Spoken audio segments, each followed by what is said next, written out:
الحمد لله رب العالمين الصلاة والسلام على سيدنا محمد وعلى آله وصحبه ومن اهتدى بهداه إلى يوم الدين أما بعد. Dear brothers and sisters, this is lesson number 7 of our commentary on Qwa'id Attasawuf by Imam Abil Abbas Ahmad Zarruq rahimahullah tabaraka wa ta'ala. And today, inshallah, we are going to speak about principle number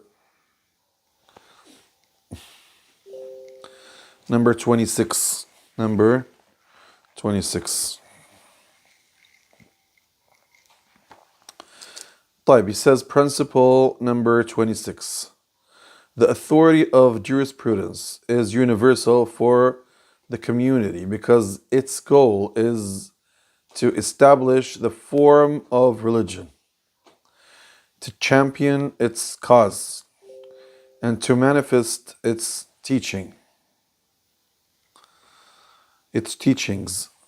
On the other hand, the authority of Sufism is specific for some members of the community because it deals with the behavior between the servant and his Lord without going beyond that.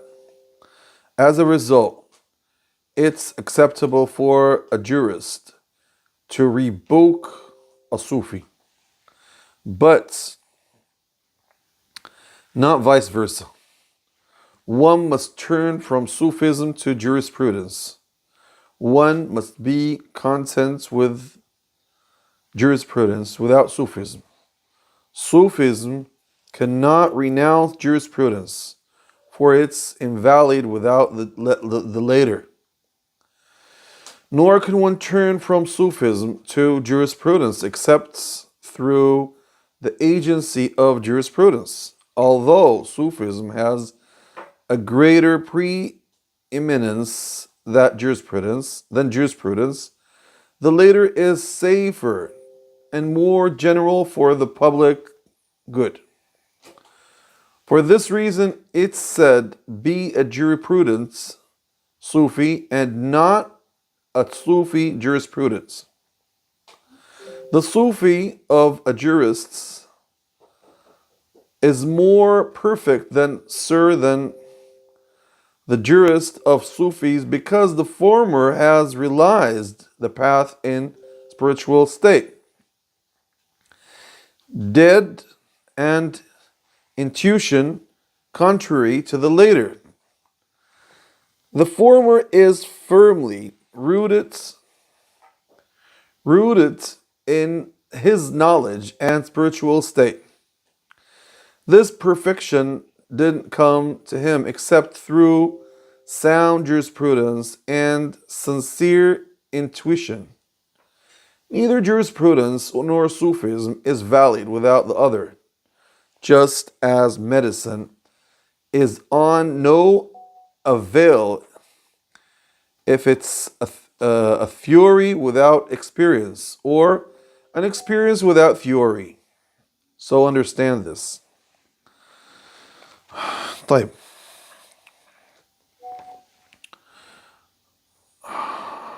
Okay, this is actually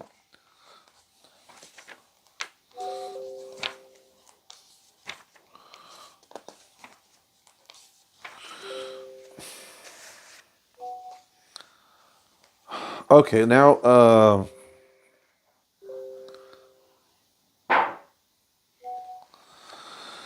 look what here he's saying.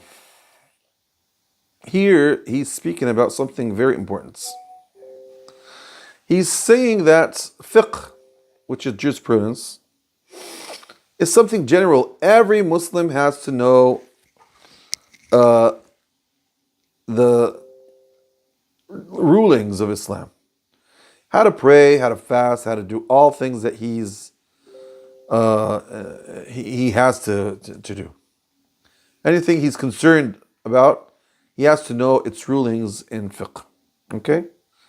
So therefore, it's very important to study it, and he has to study it.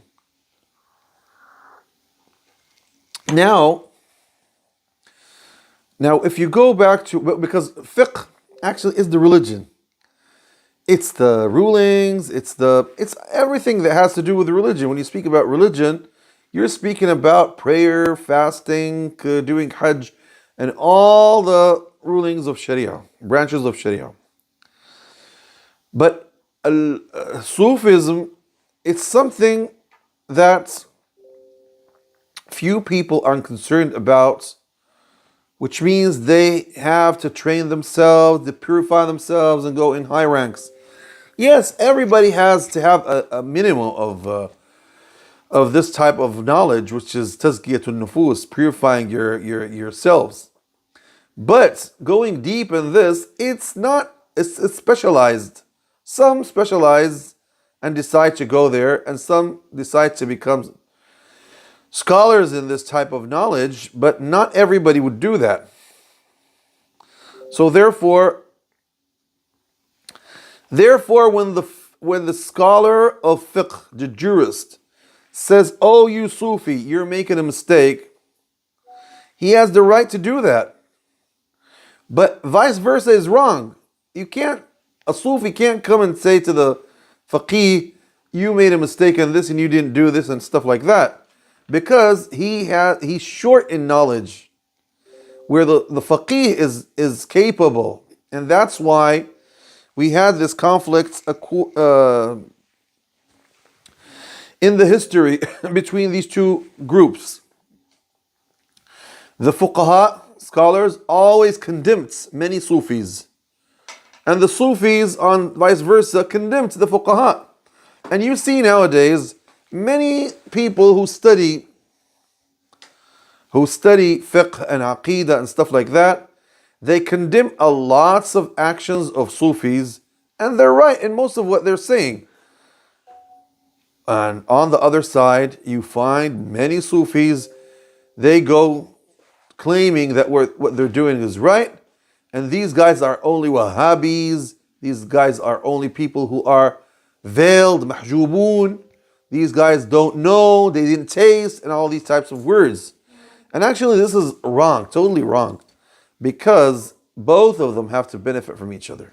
And therefore, the Sufi has to go back to the fiqh, and has to study it, and has to understand it without jumping or twisting the meanings of it, so that it could fit what the latest Sufis decided. Okay? So this is the main idea, and I spoke about this several times, actually. I spoke about this several times. And therefore, when you have a faqih that is Sufi, he's always better than a Sufi that is not a faqih. This is obvious. You have a great imam and he's on the other side Sufi. So you can understand what he's saying. He can understand. He doesn't jump over lots of rules. But when you have a Sufi that doesn't have anything to do with fiqh, actually most of the innovations came from these guys. These guys that were Sufis, but they weren't fuqaha, so they made these mistakes, and people after them started trying to put authorizing or recognizing what they did, as if what they did is wrong, but they try to recognize it and say, no, it's permissible. There's nothing about that. That's not a bid'ah, etc. So I think this is clear, alhamdulillah. And then he says, but actually, every one of them has to have the other one. And when we speak about Sufism in the terms of being Sufism, yani tazkiyat al-nufus, and which is purifying your heart and training yourself, everybody needs that. Everybody needs that. But when you speak about fiqh, which is understanding the branches of Sharia, everybody needs that as well. Okay, principle number 27. Principle, differences of opinion, negatively or affirmatively, regarding a single principle are invalid if the argument for both types is based on an unapproval premise, or they are false if the argument leads to an absurd conclusion. This is contrary to the argument based on proven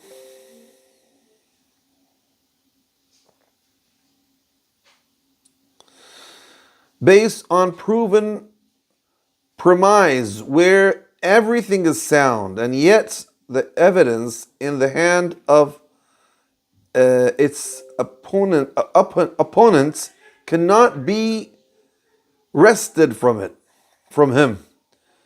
Consequently, we must distinguish between contradiction and differences of opinions. I'll answer your questions, inshallah, later. Just leave it to the end of the lecture.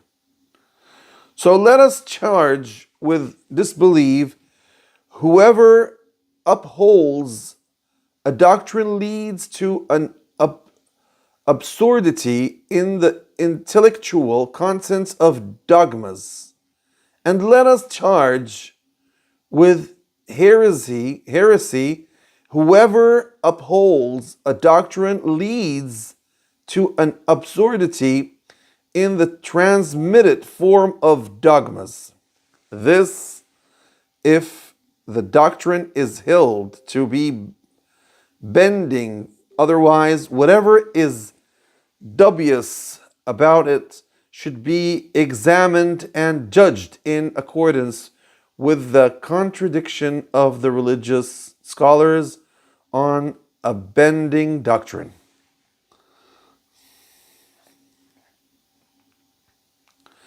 But we neither charge with disbelief nor with heresy whosoever sticks to the doctrine that is not absorbed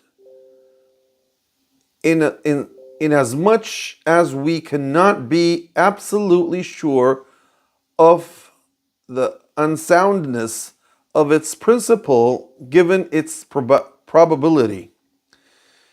In this way, the acceptance of contradiction amongst the religious scholars of the Sunnah, while they refute one another in general, is made manifest. This is usual in the category of legislation under the heading of rejection and acceptance. So reflect upon this as to get the points, and success comes through God. Okay.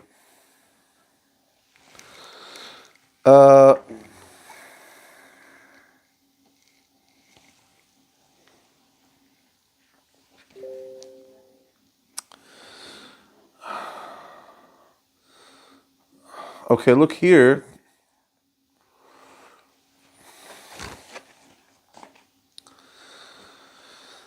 Now, if you have two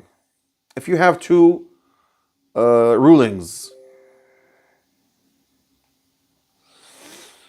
and wait a second. You have two rulings, and you discover that one of them is made or is connected to another one, and then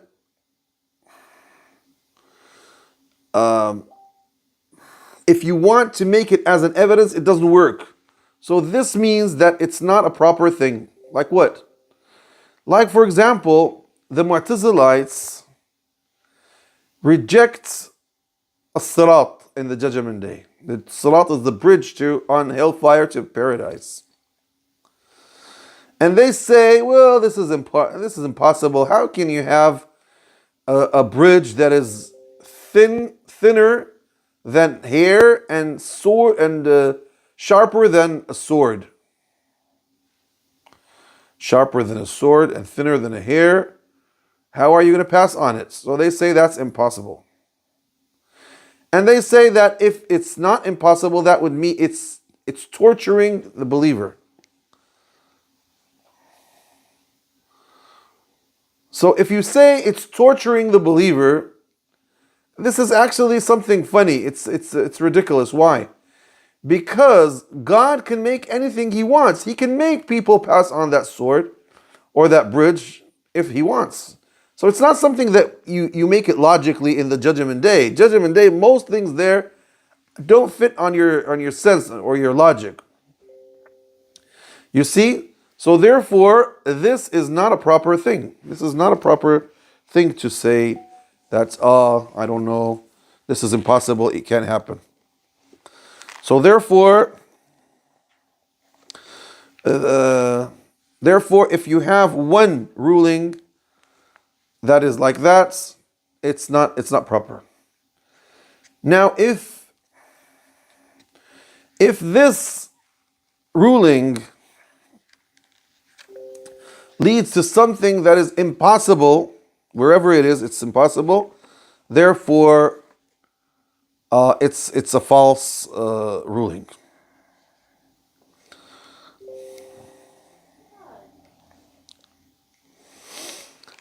You see? So,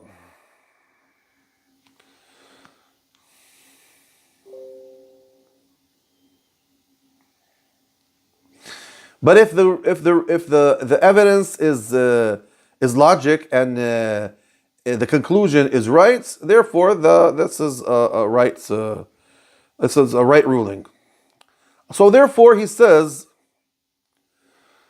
we can differentiate between two conflicts. So we can say that this is a conflict that is acceptable, but this conflict, another conflict, is unacceptable. And therefore, there are some conflicts that are acceptable, and you can say that both of these guys are proper, or at least one of them is right, one of them is wrong. But there are other conflicts that one of them is on the right path, and the other one is a stray person, or even not a person that is out of religion. He apostatizes from religion. Okay. So therefore, you can claim that this guy is an innovator, or you even can say that this person is kafir. He's not even Muslim, because he split out of Islam.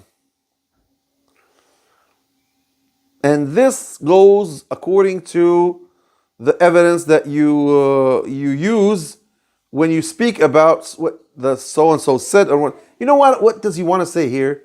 He wants to say that not anybody that makes something or a mistake in Sufism, you call him kafir or mubtadi' or dal, but you can say that either what he says is logic or proper, or it's an opinion that there are other opinions that are more stronger than it, or at least it's a mistake. That's what you can say. You see? So therefore, there is something important here again. Sometimes some people say something, and what they say is wrong. Why it's wrong? Because it leads to something else that is actually kufr. But scholars say لازم الكفر لازم القول ليس بقول, which means not anything that leads to something. What the one who spoke, he means that. Many people speak, but they don't know that what they said would lead to what can make them apostatize from Islam. And if you tell them that this leads to this, he says, no, a'udhu billah, I don't say that. You see? So therefore, not anybody who makes some things that lead to kufr or innovation or whatever, he's considered as a kafir or an innovator. Okay? So therefore he says that Ahl Sunnah, between each other, if they make mistakes or something like that, they can say that this is a mistake inside Ahl Sunnah's way. So we don't kick them out of Sunnah nor kick them out of Islam. And we say that as long as it's not something that is horrible or something it leads them to go to another group or something like that. And this is the same thing in all types of rulings. I'm trying to explain what he wants to say, but sometimes it's not so easy to express that in the way that. So I think that you understood what I want to say, and so it's a type of understanding what people say and searching for excuses for them. طيب. Principle number 28.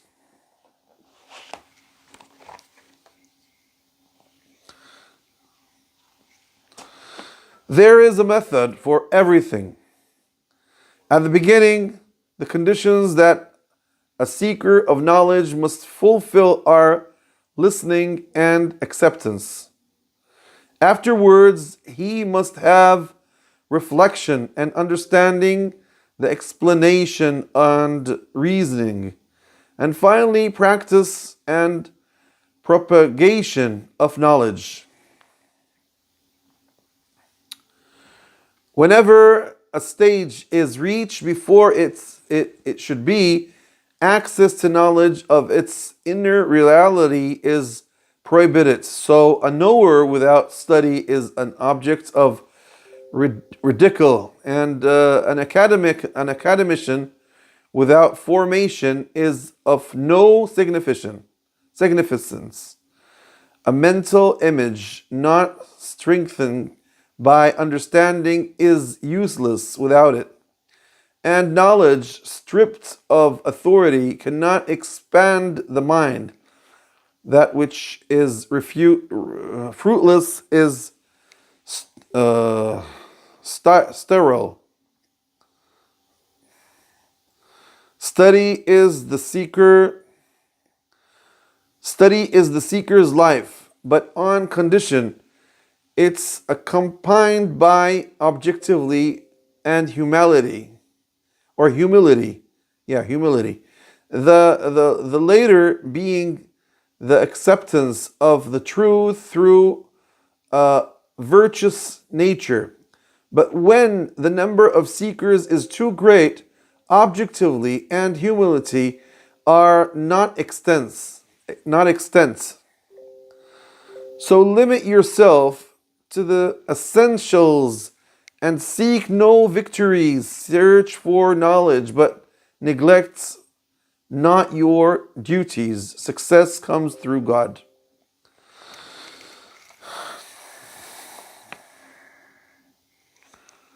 طيب. He says here,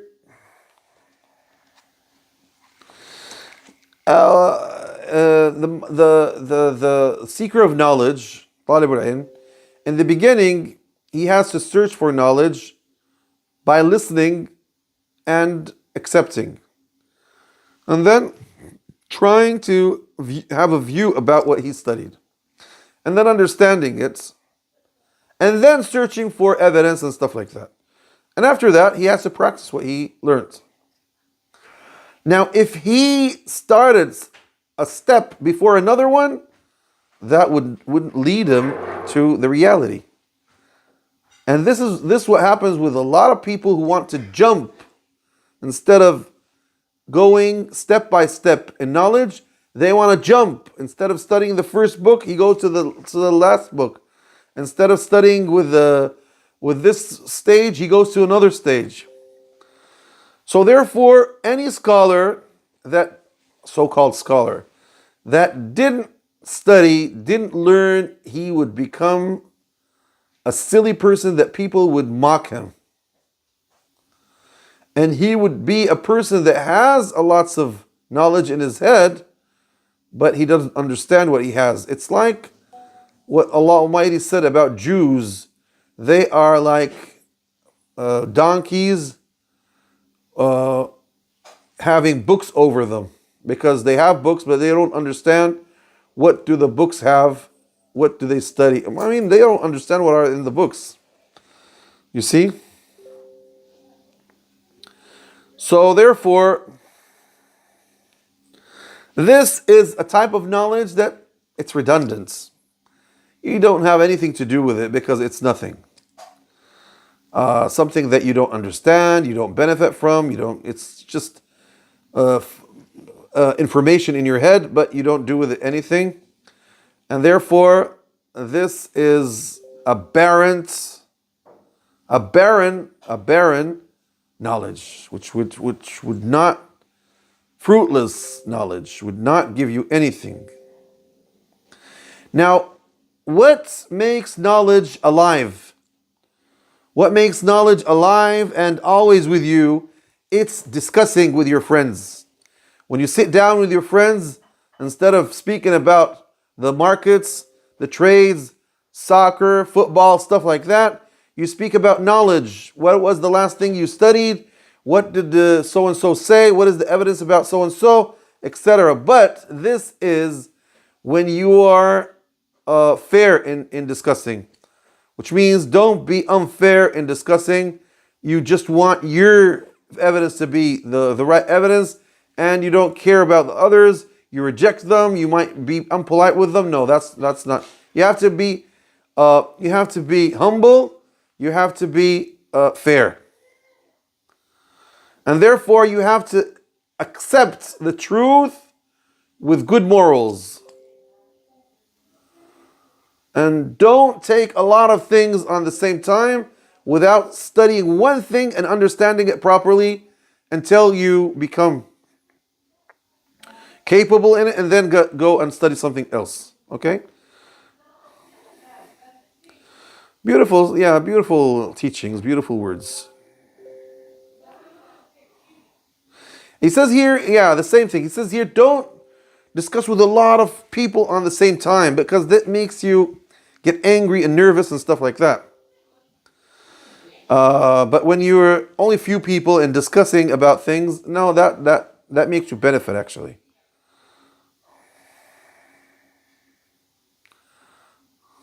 Okay.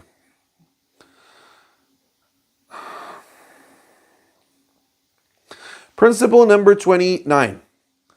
The rules governing the manner of seeking knowledge are a help in reaching the goal. Hence, asking the proper question is half of knowledge, because the response is in keeping with the discipline implied in the question.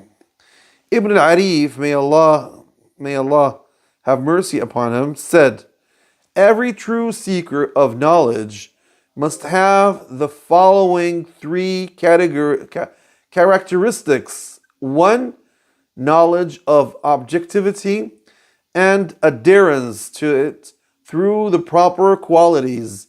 2, the formulation of precise questions,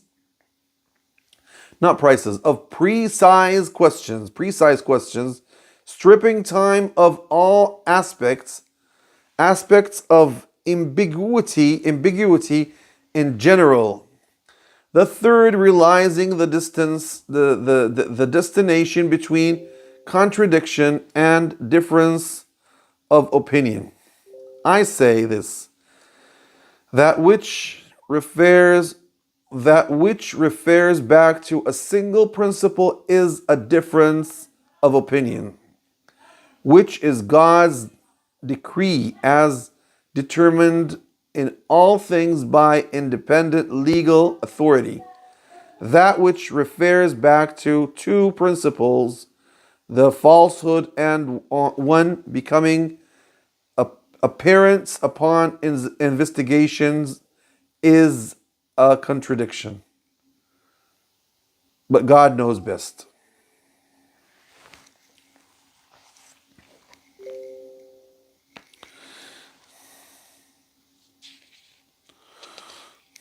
Okay.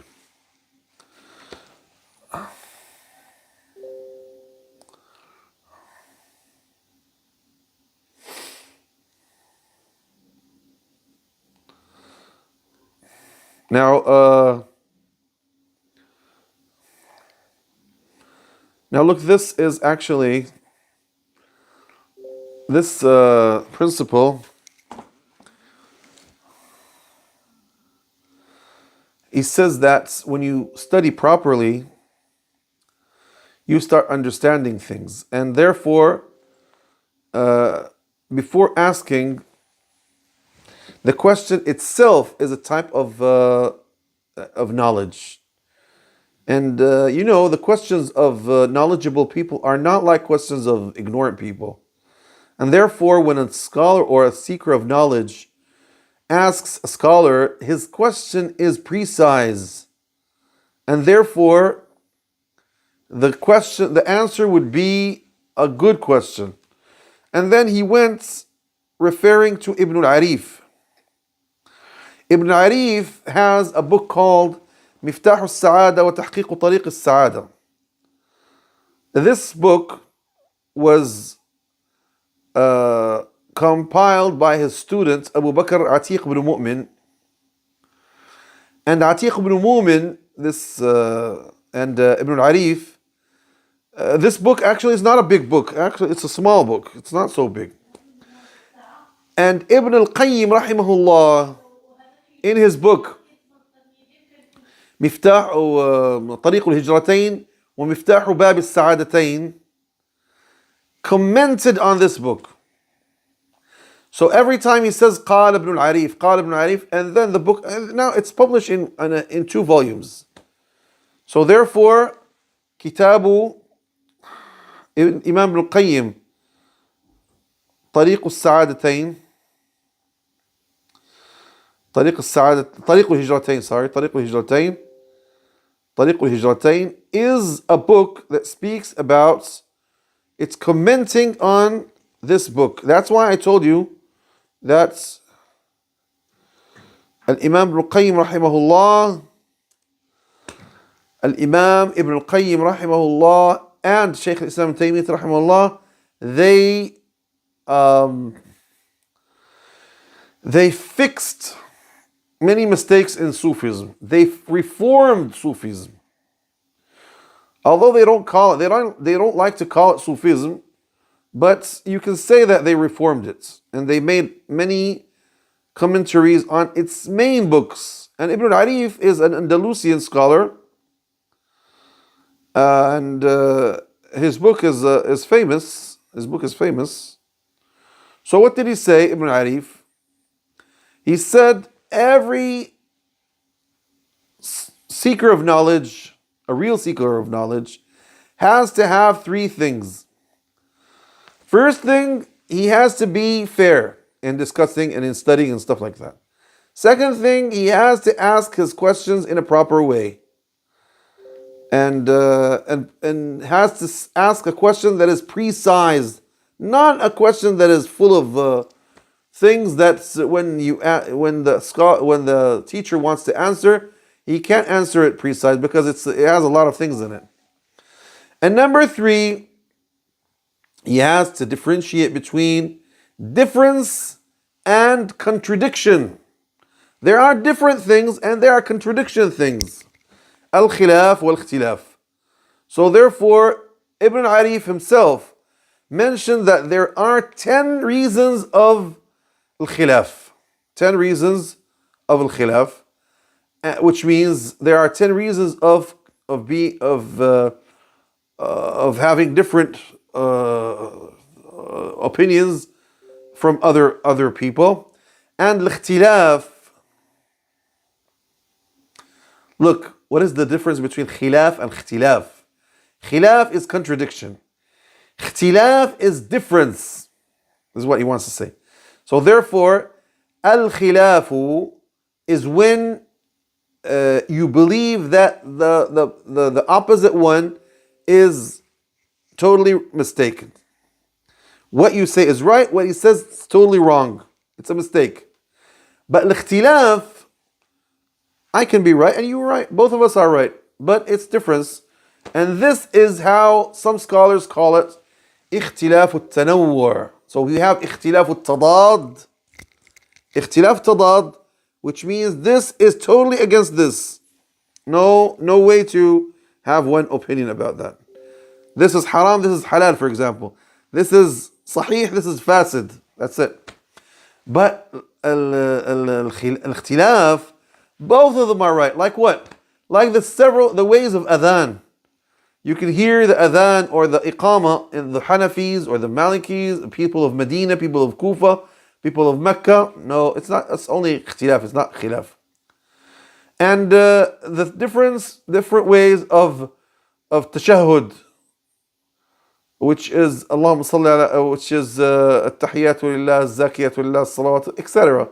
Has several ways. The Imam Malik chooses a way. There's tashahhud ibn Mas'ud, ibn Umar, ibn Abbas, Aisha, several. There's no, that's ikhtilaf. No, it's not something that one is right and one is wrong. Okay, so this is what they say. So you have to know what is different, what is contradiction. Okay. Now he says, now anything goes to one root, that's different, ikhtilaf. And every one of them, every scholar can give his evidence and show, this is my opinion, this is your opinion. But if it has two origins, that means one is right, one is totally wrong. So therefore, this is right, this is wrong. And this needs to understand these two ways. So now, the difference between all the Imams, Imam al-Arba'a, the difference between them is ikhtilaf, it's not khilaf, because every one of them tried to make. Now this doesn't mean always that ikhtilaf here, both of them are right.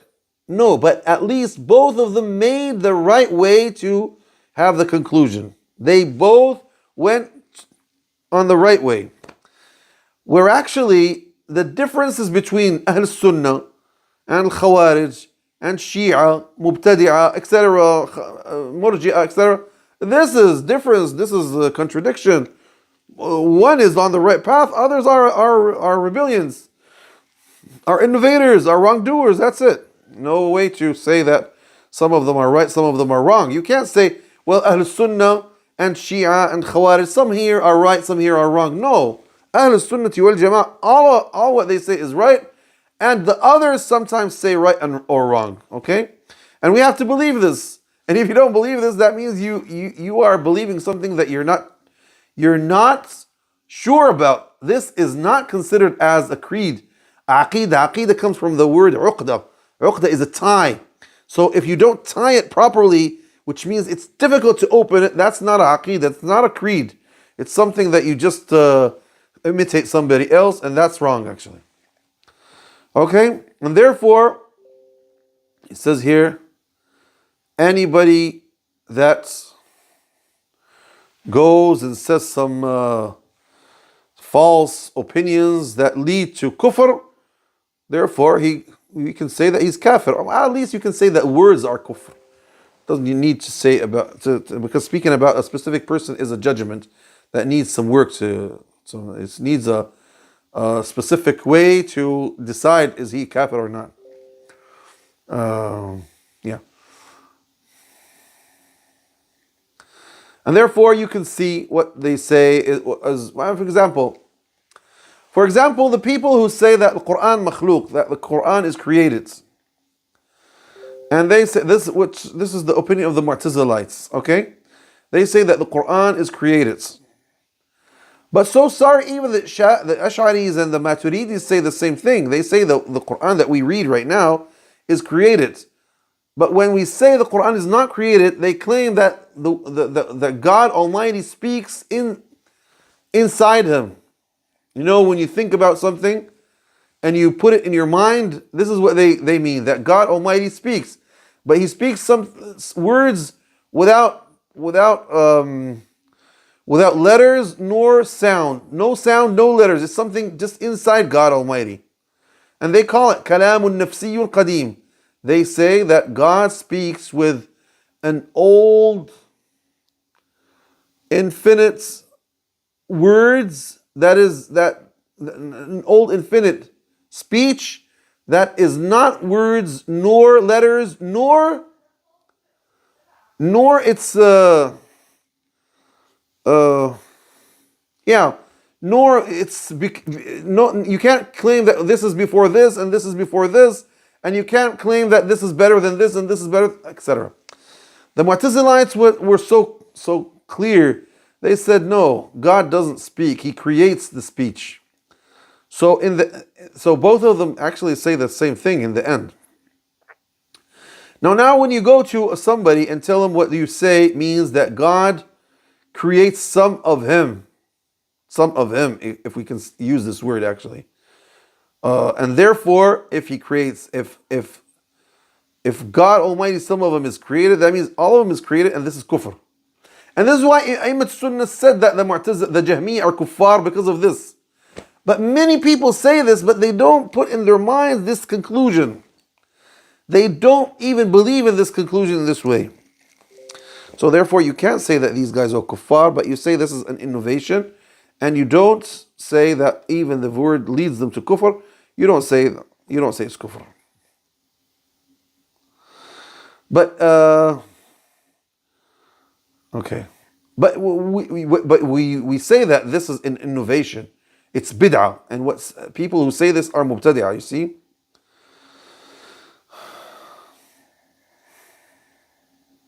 And the same thing you can say about some funny opinions that people say nowadays in fiqh, in jurisprudence, and you can find many people who have new words, new innovations, and they start putting the whole Sharia on their minds. And for example, nowadays we have some people who say that there's no stoning for people who commit adultery. They say no, the Sharia doesn't come with this. This is so harsh. You can't stone people to death. But subhanAllah, this is ijma', and the hadith about this is so clear. How can you? And all scholars decided that in their books. No one didn't decide. Even the non-Sunni groups, even the Shia, even the Ibadiyya, all of them say that stoning exists. How can you come and say it doesn't exist? That means the people who say this are innovators, wrongdoers, and we say totally that we don't hesitate to say that this word, this opinion is an innovation. طيب.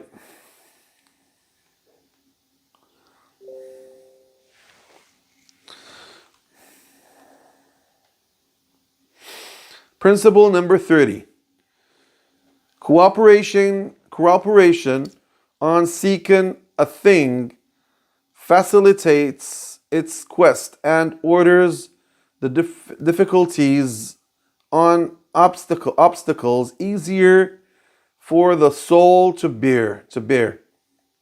This is why people seek to cooperate with one another, so much so that it becomes a commandments based on righteousness and pity, not on sin and rancor. So the former two must be observed in everything, not the later two.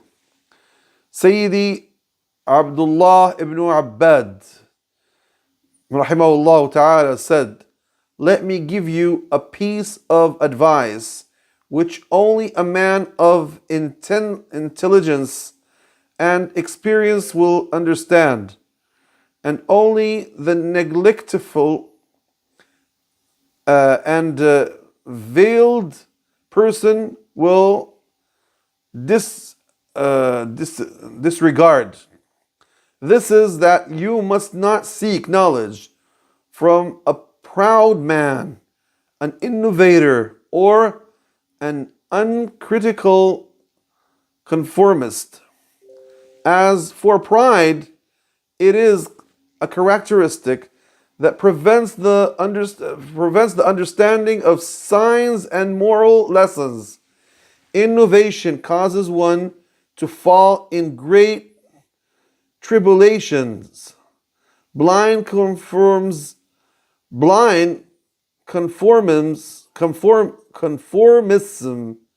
prevents one from reaching the goal and obtaining victory. He also said, don't give cause to the exhortists to rebuke the esoterists. I say rather, one should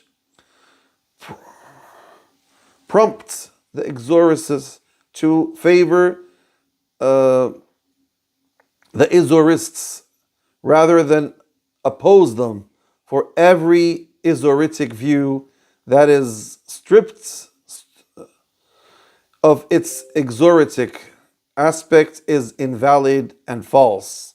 Exoritic truth is what is tied with the sacred law, so understand. طيب.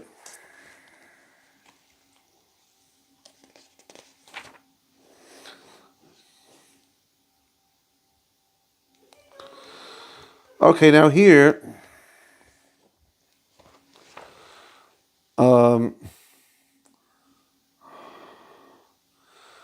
when you cooperate with each other, you can gain what you want in an easy way. And many things, when people cooperate and do it in groups, it makes it easy. And therefore,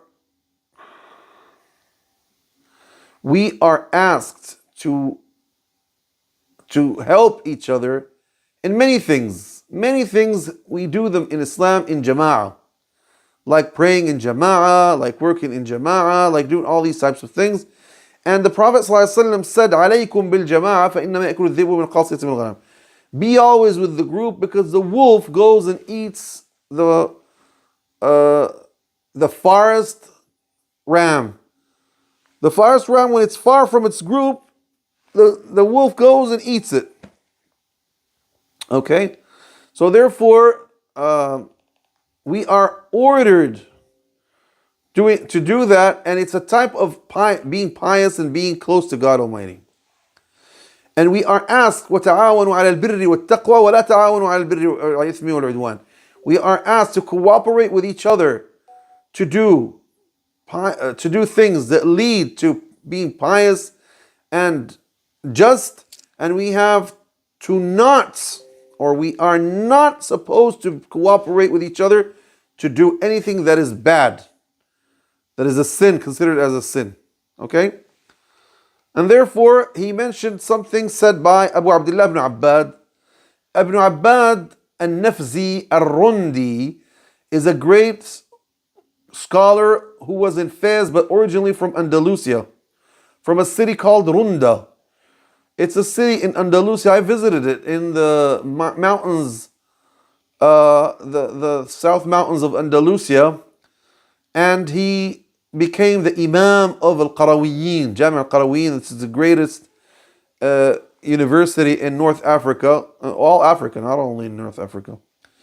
And it gave us a lots of scholars. So Imam ibn Abbad al-Rundi was the great Imam there. He was Imam of this university and masjid.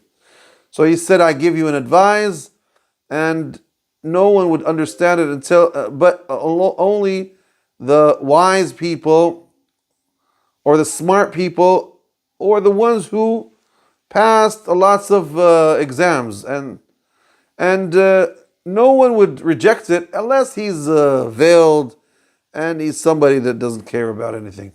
So he's veiled, he's astray, he's lost.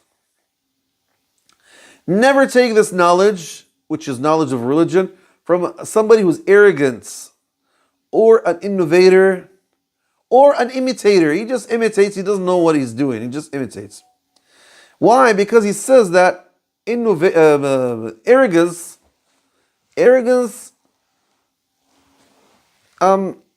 it prevents its arrogance prevents the arrogant person from understanding the verses of the Quran and taking lessons from what happens. And the innovator always interprets everything according to his innovation. So he can lead you to disasters, and he doesn't care. He thinks that he's doing something proper. And imitating is something that never lets you. It always ties you. It's a tie. He says, عقال يمنع من بلوغ الوطر. It's a tie that prevents you from reaching what you want. And this is what happens. All people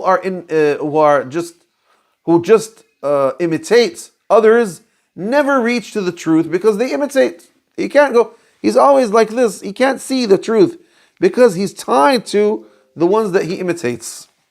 And imitation was the greatest enemy of prophets and messengers.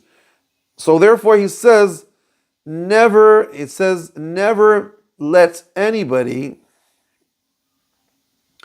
who doesn't study and didn't train himself, never let him have an evidence on somebody who has his heart full of faith. I can interpret this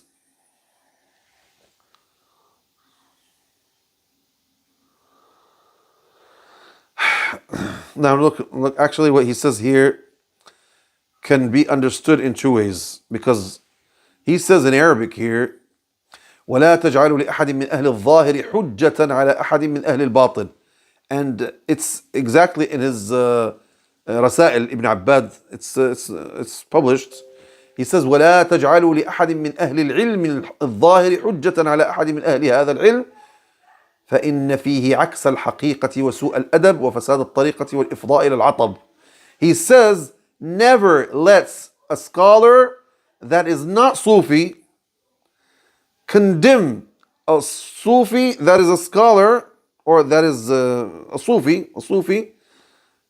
condemn what he's doing, because this is against being polite, against morals and manners, proper morals and manners, and it flips over the reality and it leads to destruction. Look, let me just interpret this in a proper way, and then this is the last thing I'm going to give this day. Now, before a little bit, Imam Zarruq says that a scholar, a jurist can condemn a Sufi, but a Sufi cannot condemn a jurist, because this is the proper knowledge and this is a branch of the knowledge, okay? And here he says what Ibn Abbad says, vice versa. He says that the jurist cannot condemn a Sufi, because a Sufi is somebody who tasted the reality and he knows it. And this is flipping over the reality. I can say this is right if and only if this scholar or jurist is not a trained person. He's somebody that just knows fiqh and some main knowledge, but he didn't train himself. He's not that guy that worked on his heart and worked on his self until he became deep in religion. Whereas the other one is a scholar and he trained himself and he's alim rabbani. In this case, yes, this is right. But to say that the faqih can't condemn the Sufi here just like that openly, this contradicts with what the Imam Zarruq said before only few pages. So this is what I can understand from this, and this is what I can say about this, just to be, because I don't like just to read without understanding and without waiting what he says. And therefore he says, and which supports what I'm saying. He says, and any batin إذ كل باطن مجرد عن الظواهر باطل. Anything. Now wait a second here. He says, قلت. Look now. Look. Now Zarruq, when he said what Imam Ibn Abbad says, he says, بل. He says yet. بل, it's yet. يحرصوا على أن يجعلوا أهل الظاهر حجة لهم. They have, mashallah, this is what I want to say. He says, which means he doesn't agree what Ibn Abbad says totally. He says they have to make the scholars, the jurists, with them. They have to make them as an evidence for them. Okay? لا عليهم. Don't make the jurists against you. إذ كل باطن مجرد عن الظواهر باطل. Anything that the Sufi or the one who worships a lot and claims that he now has a lots of knowledge and wisdom and stuff like that, doesn't have anything to do with the Zahir, with jurisprudence. It's rejected. It's rejected because it doesn't have anything to do with the jurisprudence. وَجِيدُهُ عَنِ الْحَقِيقَةِ عَاطِلٌ, which means the neck of it doesn't have any necklace of it. It's a parallel. It's a figurative meaning. وَالْحَقِيقَةُ مَا عُقِدَ بِالشَّرِيعَةِ فَافْهَمْ. He says that the reality, الحقيقة, Sharia and Haqiqah are two meanings. The Sufis always speak about this. Haqiqah, Sharia. What's Haqiqah? Haqiqah is something that you feel inside you. Faith and wisdom and stuff like that. Sharia is jurisprudence, what you act. If this can never be without this. If this is without this, that's dalal. Thank you very much for being patient with me. Assalamu alaikum wa rahmatullahi wa barakatuh.